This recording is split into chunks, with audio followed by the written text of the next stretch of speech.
Assalamualaikum warahmatullahi wabarakatuh. Alhamdulillah kita bertemu lagi sambungan siri video saya yang menjelaskan buku saya Zikir Selepas Solat Antara Sunnah dan Bida'ah. Kita masih lagi dalam lafaz zikir yang ke-6 untuk dibaca selepas solat fardu, yang ini surah Al-Ikhlas, surah Al-Falaq dan juga surah An-Nas. Dalam video sebelum ini saya telah pun menerangkan huraian ringkas, tafsiran ringkas surah Al-Ikhlas.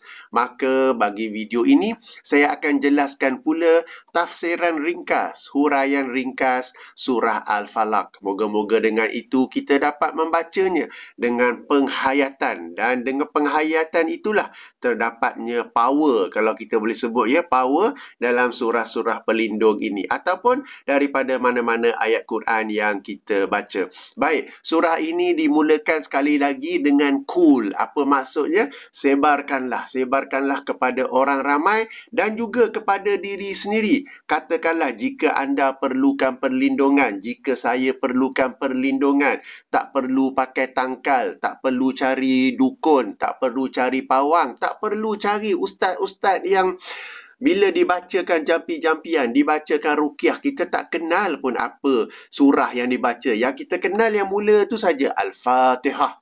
Lepas tu entah apa dia kurung-kerak. Padahal kita sendiri boleh membaca ayat-ayat ruqyah, hadis-hadis yang mengajarkan tentang ruqyah dan ayat ruqyah yang paling power sebagaimana hadis-hadis yang telah pun saya bacakan sebelum ini tentang keutamaan dan fadilat surah-surah pelindung ini ialah surah Al-Falaq dan surah An-Nas itu sendiri. Jadi surah ini it is within, ia ada di depan mata kita sendiri, kita selalu baca. Tapi masyarakat kita ni dia macam ada satu masalah, nak kata masalah kan, alah ini ni tak power, biasa je, semua orang boleh baca.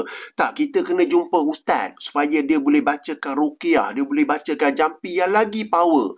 Padahal dalam hadis yang kita telah baca sebelum ini, Rasulullah sendiri SAW kata tak ada yang semisalnya. Maknanya dari konteks sebagai perlindung untuk mendapatkan perlindungan Allah daripada gangguan jin, daripada gangguan sihir, daripada gangguan orang yang hasad, daripada gangguan syaitan. Tak ada yang lagi power, tak ada yang lagi baik daripada dua surah ini.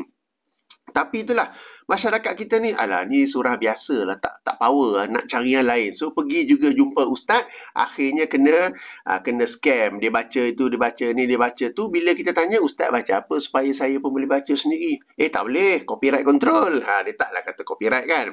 Padahal kalau betul dia baca daripada ayat Quran, kalau betul dia baca ruqyah daripada hadis-hadis yang sahih, apa benda copyrightnya tu? Ia adalah milik Allah Subhanahu Wa Taala kan.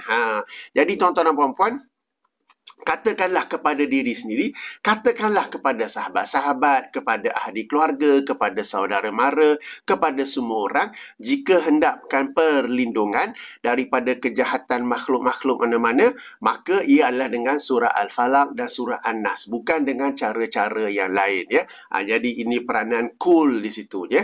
Jadi kul, katakanlah aku berlindung kepada Rabb Tuhan ya, Rabb yang menguasai Al-Falaq. Al-Falaq ini sejumlah salafus soleh menafsirkannya sebagai waktu subuh atau waktu fajar. Dan inilah pendapat yang dipilih oleh para ahli tafsir seperti Ibnu Jarir At-Tabari dan juga Ibnu Katsir. Di sana ada beberapa tafsiran yang lain tentang apakah yang dimasukkan dengan Al-Falaq ini. Tetapi yang disebutkan oleh sejumlah salafus soleh dan juga merupakan tafsiran pilihan para imam, ataupun bukan semua tapi kebanyakan para mufassirin, ialah ia merujuk kepada waktu subuh ataupun waktu fajar ya. Jadi katakanlah aku berlindung kepada Rabb, kepada Tuhan yang menguasai waktu falak, min syarri ma khalaq, daripada kejahatan makhluknya, sebab kejahatan yang datang daripada jin ini adalah makhluk ciptaan Allah. Kejahatan yang datang daripada iblis ni pun makhluk ciptaan Allah. Kejahatan yang datang daripada katakan kala jengking, ular berbisa, yang mari menyengat, kala jengking yang menyengat, semua itu adalah makhluk ciptaan Allah juga. Bahkan macam virus COVID-19 ke, virus flu ke, virus ni tekak pun tak okey lagi, semua itu adalah ciptaan Allah juga. Jadi kita meminta perlindungan Allah daripada kejahatan makhluknya, sebab makhluk-makhluk ini semua adalah ciptaan Allah, dan Allah menciptanya dengan sifat sedemikian pun ada hikmahnya. Di sisi kita ialah sesuatu yang buruk, sesuatu yang jahat, tetapi ada hikmah yang Allah inginkan di sebaliknya. Kerana dengan adanya makhluk-makhluk yang jahat seperti ini, ia akan menghampirkan kita lebih hampir kepada Allah Subhanahu Wa Taala. Ini cara yang betul lah. Sebab ada orang bila mendapat gangguan, katakan, daripada keburukan makhluk ini, dia cuba menepis gangguan tersebut. Dia cuba mendinding daripada gangguan tersebut dengan cara yang salah. Pergi letak garam keliling rumah lah, pergi letak lada keliling rumah lah. Jin tu pun ketuk kepala, apalah bodoh sangat manusia ni. Kau ingat aku ni takut ke dengan garam, dengan lada, dengan apa-apa semua tu? Ada pula yang membaca ayat-ayat Quran, lalu ditiupkan ke dalam air, lalu air tu dituang keliling rumah. Jin ke syaitan tu tengok, aku tak payah buat apa pun telah pun tercapai. Sebab apabila manusia berkeyakinan ayat Quran yang dibaca tu dapat masuk dalam air, lalu air tu dituang keliling rumah, bukankah itu satu penghinaan terhadap ayat Quran? Sebab ayat Quran sekarang ni duduk di tanah, di lantai keliling rumahnya tu. Jadi jin ke syaitan yang nak mengganggu tu, aku belum ganggu lagi pun manusia ni dah buat benda salah, benda biol macam ni kan. Okey, senangnya kerja aku nak untuk membawa manusia ni untuk membuat kerja yang salah kan. Jadi tuan-tuan dan puan-puan, kalau kita bodoh, jangan fikir jin, syaitan semua tu pun bodoh tak. Mereka ni makhluk yang bijak. Mereka ni makhluk yang hidup lama, banyak pengalaman mengganggu manusia. Tak payah dia buat kerja-kerja macam tu. Kita ada surah Al-Falaq, kita ada surah An-Nas yang kita baca dengan penghayatan. Bukannya pergi baca dalam air, tiup dalam air, tuang keliling rumah. Okay, bukan dengan cara begitu. Letak garam, letak lada tu, lagilah membazir je garam dengan lada tu kan. Okey, jadi adanya ciptaan Allah terhadap makhluk-makhluk yang membuat jahat ini ada hikmahnya supaya kita lebih hampir kepada Allah. Contohnya, syaitan mengganggu kita dalam tidur, lalu kita membaca ayatul kursi sebelum tidur. Jadi dengan adanya syaitan itu, ia lebih menghampirkan diri kita kepada Allah SWT dengan membaca ayatul kursi. Ini sebagai contohlah.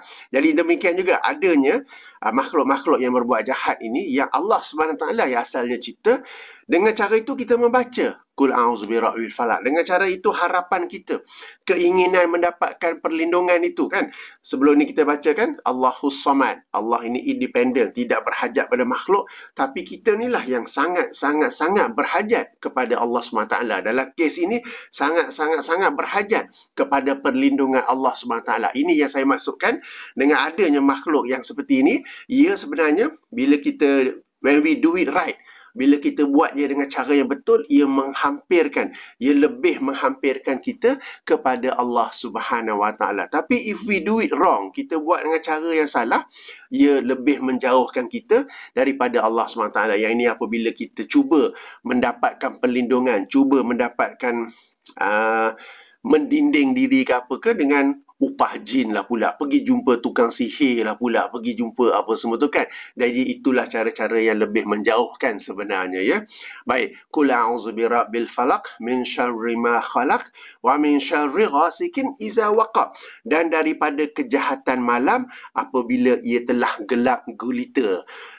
From the badness, from the evil of the night when it is full of darkness. Kan? Padahal malam dah memang gelap. Tapi lebih gelap ini maksudnya tidak ada bulan. Tidak ada bulan. Dalam sebuah hadis riwayat Imam Ahmad, Imam At-Tirmizi, Imam An-Nasai dalam Sunan Al-Kabir. Okay, Rasulullah SAW pernah bersama dengan Aisyah radhiyallahu anha, dan pada malam itu ada bulan. Maka Rasulullah bersabda, wahai Aisyah, saya sedang baca daripada lafaz Tirmizi sini, sila rujuk Sunan Tirmizi hadis nombor 3288. Jika penomoran lain hadis nombor 3366. Hadis ini dinilai hasan sahih oleh Imam At-Tirmizi, juga dinilai sahih oleh Syekh Al-Albani ya. Jadi Rasulullah SAW sendiri bersabda, wahai Aisyah, Okey, mintalah perlindungan ataupun berlindunglah kepada Allah daripada kejahatan ini. Yang ini apabila pada waktu malam ia menjadi gelap gulita. Bukannya kejahatan bulan, tetapi apabila bulan itu sudah tak ada, malam itu menjadi gelap gulita. Tuan-tuan puan, di sini ada satu perbezaan kalau kita mentadabbur surah Al-Falaq ini dan kita bandingkan dengan cerita-cerita yang kita biasa lihat, movie ke TV series ke apa ke, lazimnya pada waktu malam kejahatan itu yang mereka paparkan dalam movie ke dalam TV series ke ialah apabila bulan mengembang, apabila ahli sihir nak buat kerja sihir dia, apabila full moon dia orang sebutkan bulan mengembang, apabila kononnya manusia yang nak berubah jadi serigala ke? Serigala manusia. Something like that kan? Werewolf kan? Apabila Pontianak nak tu apa semua tu semuanya bulan penuh kan? Sebenarnya tidak. Kejahatan tu berlaku pada waktu malam yang sangat gelap. Bukan malam yang ada bulan. Itu adalah kisah-kisah fiction dalam movie, dalam TV series. Tetapi yang sebenarnya, ahli sihir bila dia nak buat kerja sihirnya, orang jahat bila nak buat kerja jahatnya, dia mencari malam yang gelap gulita. Malam yang tidak ada bulan. Okay? Ini terbalik. Ini ayat Quran. Ayat Quran berbanding dengan kisah fiction dalam movie, dalam TV dan sebagainya. Semuanya mesti dikaitkan dengan full moon. Mesti dikaitkan dengan bulan mengembang, bulan penuh. Tetapi ayat Quran menerangkan bahawa kejahatan ini mungkin boleh berlaku ketika bulan mengembang, tetapi the climax, the top of it, ataupun masa yang memang dipilih oleh ahli sihir ke jin ke apa ke, ialah apabila malam itu pula gelap gulita. It is at night with full darkness, tidak ada bulan. Sebab tu dalam hadis Sunan Tirmizi yang kita baca tadi tu, Rasulullah SAW berpesan kepada Aisyah radhiyallahu anha, mintalah perlindungan Allah daripada bulan. Bukan masalah bulan tu, tetapi apabila bulan itu sudah tidak ada, malam menjadi gelap gulita. Alright, okay. Min syarrin naffasati fil uqad, dan daripada kejahatan wanita-wanita tukang sihir apabila mereka ni menghembus pada simpulan-simpulan. Okey, para ahli tafsir berbincang kenapa disebut wanita-wanita tukang sihir saja, padahal lelaki yang kerja tukang sihir pun ada juga. Antara penjelasan yang diberikan ialah kebanyakan tukang sihir ialah wanita.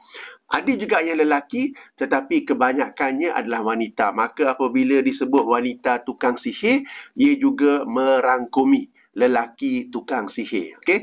Jadi meskipun ayat menyebut wanita tukang sihir, tetapi ia juga merangkumi lelaki tukang sihir ya.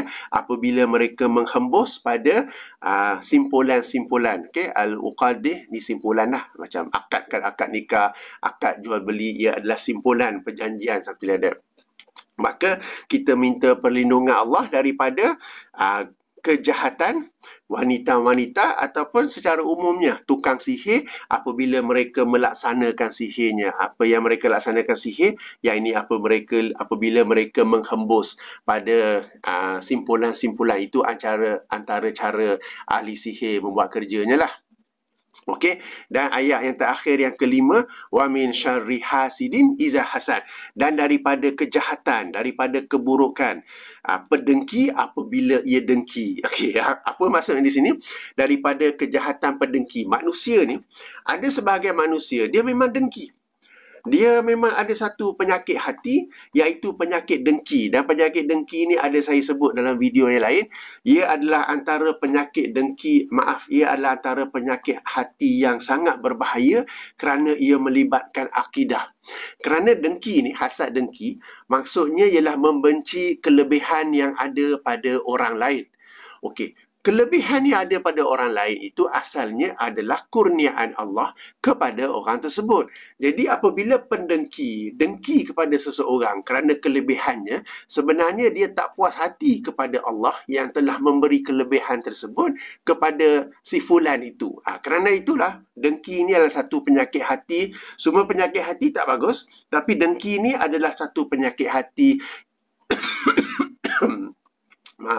adalah satu penyakit hati yang ada berkaitan dengan akidah.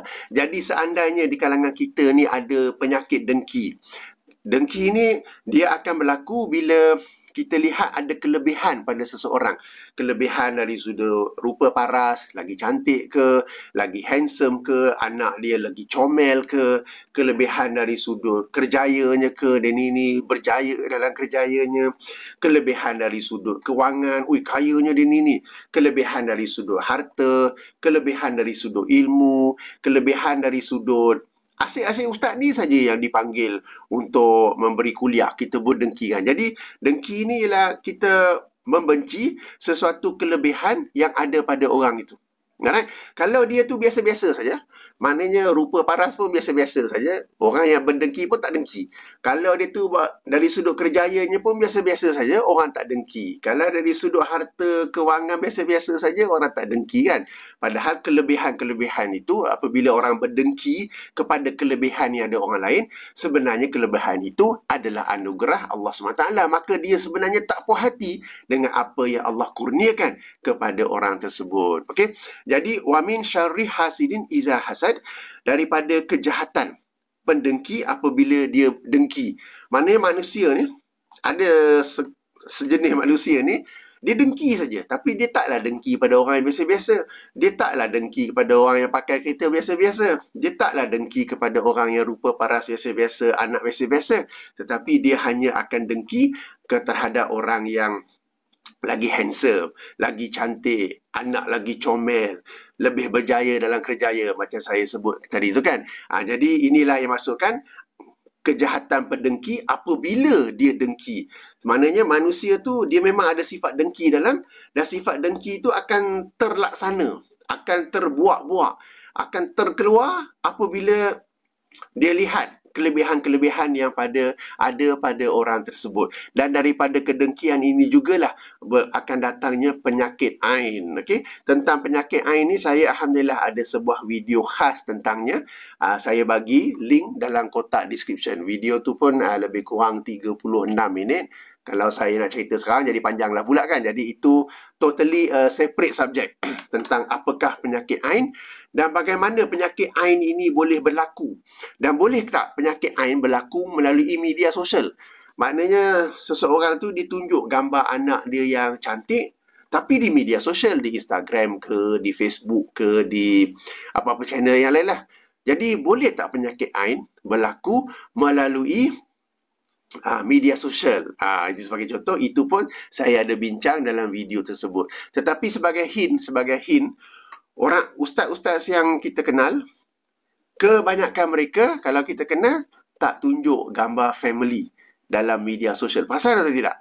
Baik ustaz sunnah ataupun selainnya, sangat-sangat jarang mereka tunjuk gambar family mereka dalam media sosial. Antaranya kenapa? Untuk mengelak daripada penyakit ain. Alright. Jadi itu perbincangan yang berasingan, link dalam kotak description. Jadi daripada surah Al-Falaq ini sebagai kesimpulannya, kita kita katakan kepada diri sendiri, kepada ahli keluarga, kepada sahabat handai, saudara mara dan sesama umat Islam, apabila hendak inginkan perlindungan daripada kejahatan makhluk, kejahatan apa semua tu, mintalah perlindungan tersebut daripada Allah yang menguasai waktu falak. Yang dimasukkan dengan falak ataupun waktu falak di sini ialah waktu subuh ataupun waktu fajar. Daripada kejahatan apa yang diciptanya. Sebab kejahatan-kejahatan itu daripada makhluk-makhluk yang asalnya merupakan ciptaan Allah juga. Allah mencipta makhluk-makhluk tersebut ada hikmah, sebab dari sudut perspektif kita, ia adalah kejahatan.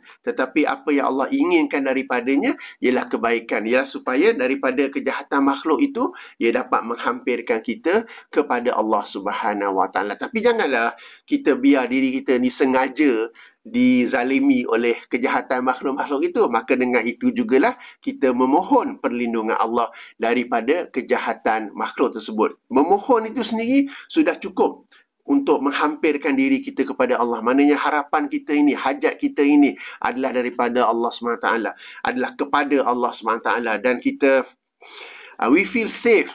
Okay? Kita merasa selamat dengan permohonan dan juga perlindungan Allah Subhanahu Wa Taala ya daripada kejahatan makhluknya, dan antara waktu lazimnya berlaku kejahatan tersebut adalah pada waktu malam yang gelap gulita.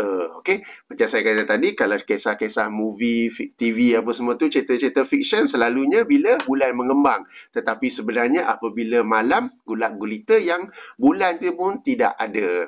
Okey, antara kejahatan yang kita minta perlindungan itu adalah daripada kejahatan tukang-tukang sihir, baik lelaki maupun wanita. Meskipun ayat ini menyebut wanita kerana wanitalah yang lebih ramai yang terlibat dengan perbuatan sihir ini. Dan juga daripada kejahatan pendengki apabila perasaan dengkinya itu membuak-buak, lalu dia mula antaranya boleh penyakit ain, ataupun dia mula buat perkara sabotaj, ataupun dia menyebarkan fitnah dan sebagainya kan. Okey, jadi kita minta perlindungan daripada kejahatan makhluk itu secara umum, tetapi lebih spesifiknya ialah daripada kejahatan tukang sihir dan daripada kejahatan orang-orang yang dengki. Okey, sekali lagi saya ulangi, macam saya suka makan, tapi yang paling saya suka ialah sate, something like that kan. Okey, kita minta perlindungan Allah daripada semua kejahatan, tetapi yang paling spesifik lagi, yang lebih khususnya itu ialah kejahatan tukang sihir dan juga kejahatan orang yang dengki. Taklah bererti kita tidak mahukan perlindungan Allah daripada kejahatan yang lain. Kita mintalah daripada ayat kedua itu, min syarri ma khalaqa. Maknanya secara umumnya kita minta perlindungan Allah daripada semua kejahatan, tetapi yang lebih spesifiknya ialah kejahatan tukang sihir dan kejahatan orang yang dengki apabila dia merasa dengki ya. Dan jadi itulah sedikit yang dapat saya kongsikan daripada surah Al-Falaq ini. InsyaAllah kita jumpa lagi tafsiran ringkas surah An-Nas pula. Jadi saya tinggalkan tuan-tuan dan puan-puan dengan pemandangan penerbangan mendarat di KLIA pada waktu menghampiri waktu maghrib ataupun sudah nak masuk waktu maghrib ya. Ada sunset yang agak indah untuk dilihat. Jadi saya tinggalkan tuan-tuan dan puan-puan dengan pemandangan yang indah ini. Saya tutup dengan subhanakallahumma wa bihamdika asyhadu an la ilaha illa anta astaghfiruka wa atubu ilaika. Assalamualaikum warahmatullahi wabarakatuh.